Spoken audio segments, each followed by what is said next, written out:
Hi, Karla here, and I'm so glad you joined me on my latest magical adventure, making loose incense. So now my daughter, her and her family, they just moved into a new house, and I want to surprise her with a house blessing incense.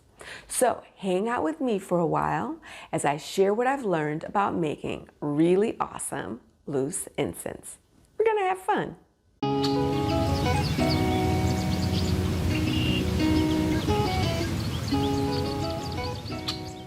Okay, so let's talk about incense. You're probably most familiar with cone incense or stick incense that you can buy everywhere. But I'm going to tell you that you can make the best loose incense for whatever you need pretty easily. Easily. So first, we're going to select what we want to put in the incense and why.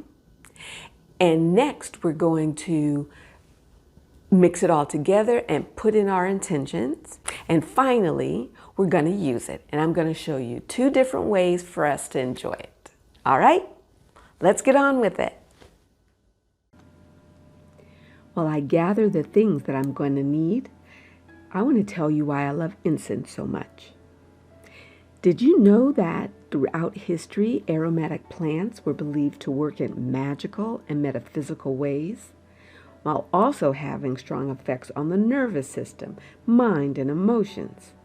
Even today, branches of traditional medicine like Ayurveda and traditional Chinese medicine still prescribe incense for their patients. So modern research is finally proving what thousands of years of experience have shown all along, is that aroma holds an important key to our health, well-being, and joy. How can you not love incense? Okay, so now I need to decide what ingredients I want to put into the incense. Now I want to make a house blessing incense so that when they smell it, it's like the house is giving them a big hug. Makes them feel like, that they're loved and protected, calm, and happy. So I'm going to be using an acronym that I saw another YouTuber use. I'll put her name down in the description box. But anyway, it's flower. So the F stands for flower, fruits, or berries. The L stands for leaf. The O stands for essential oil or anointing oil. The W stands for wood, root, nuts, or seed pods. And the R stands for resin. So let's look how I put it all together. One of the flowers I'm using is lavender. When it's burned or smoldered, it induces happiness and peacefulness. And as an added bonus, it is said that smelling lavender is conducive to long life. Next is calendula, one of my favorites. It has many beneficial properties, but for this incense, I added it for all-around household protection.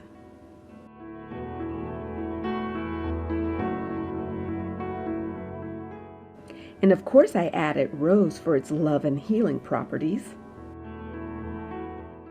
Another favorite herb is chamomile, and I added it for its calming properties.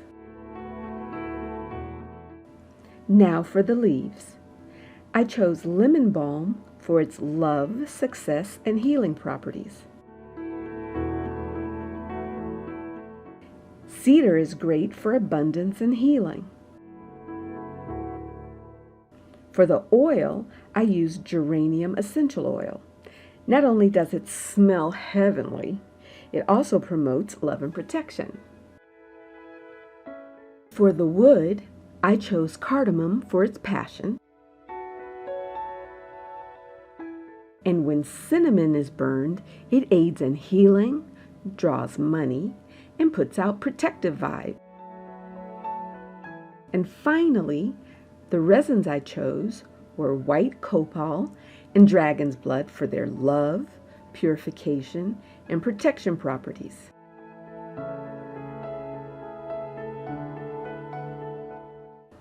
First, I add in the resins. I crush them up a bit, and as you can see, it's pretty easy with a mortar and pestle.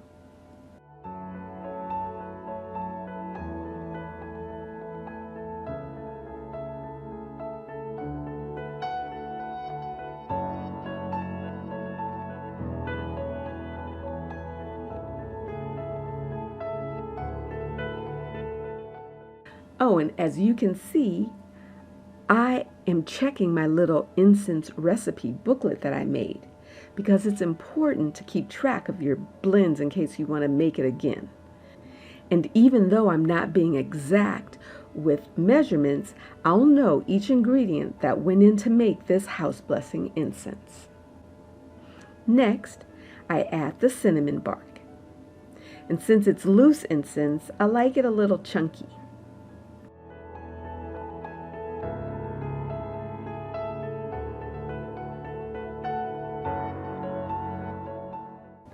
Then I add cardamom. I use powder because that's all I had on hand. It works just as good.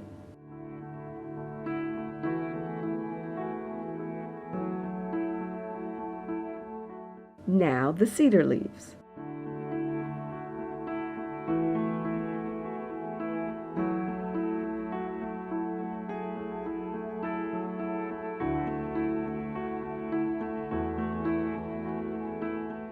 Lavender flowers,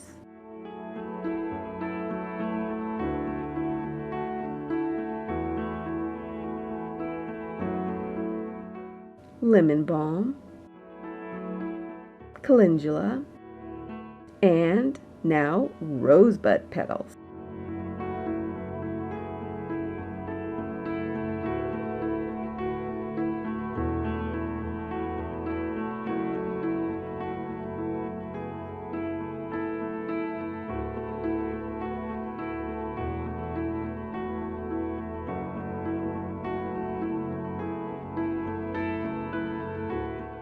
Now giving it a little stir before adding the essential oil.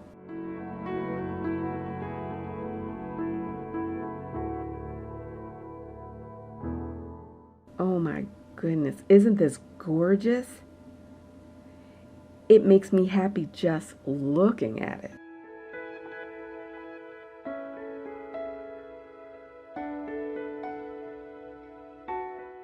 Okay. Now for the geranium essential oil. I actually added about 10 drops.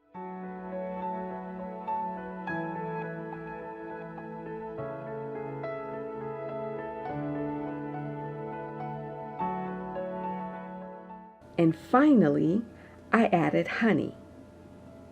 Symbolically, it's used to stick things together, add stability to relationships, and sweetens the feel of the house. But I also love it because it smells great and makes the loose incense much easier to handle.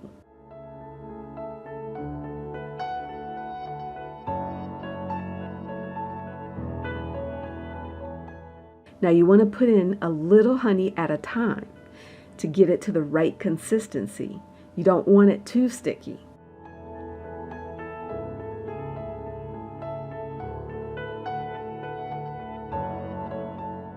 And I like to add my intent to the incense as I mix all the ingredients together.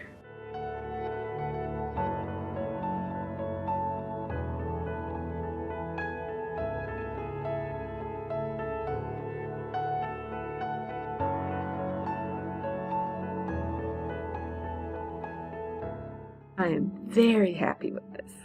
I'm so excited.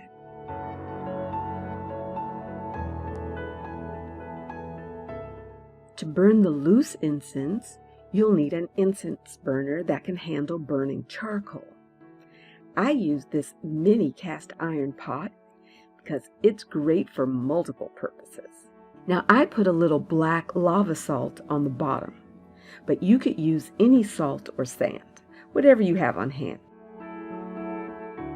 Now for the charcoal, today I'm using a quick lighting charcoal disc. These are really easy to find. Just make sure you're using them in a well-ventilated area and that you use tongs when lighting it. It lights pretty quickly, and you'll know because you'll see the sparks.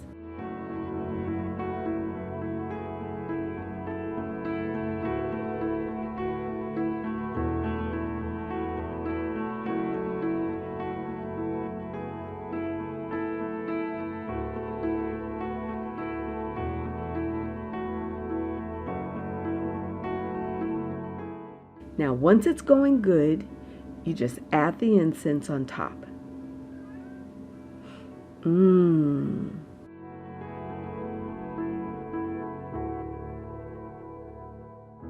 Now, if you prefer not to burn incense for whatever reason, you can use a tea light incense warmer like this. You get the same fragrance. It's much like burning a scented candle. It's just less intense.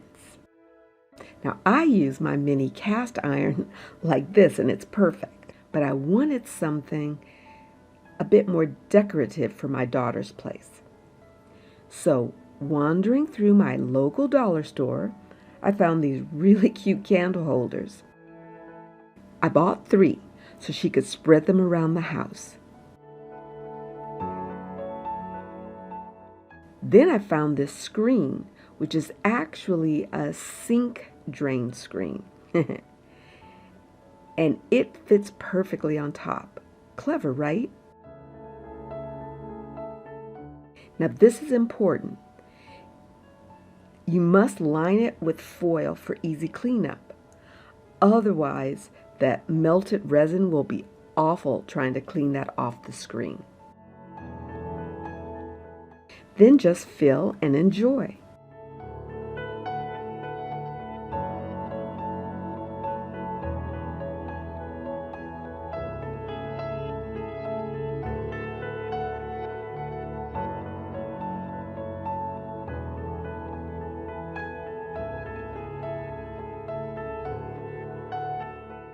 Well, I better start getting it ready since I'm heading over to my daughter's place today. I'm so excited. I hope she loves it. Anyway, thanks for watching, and I'll see you on my next adventure.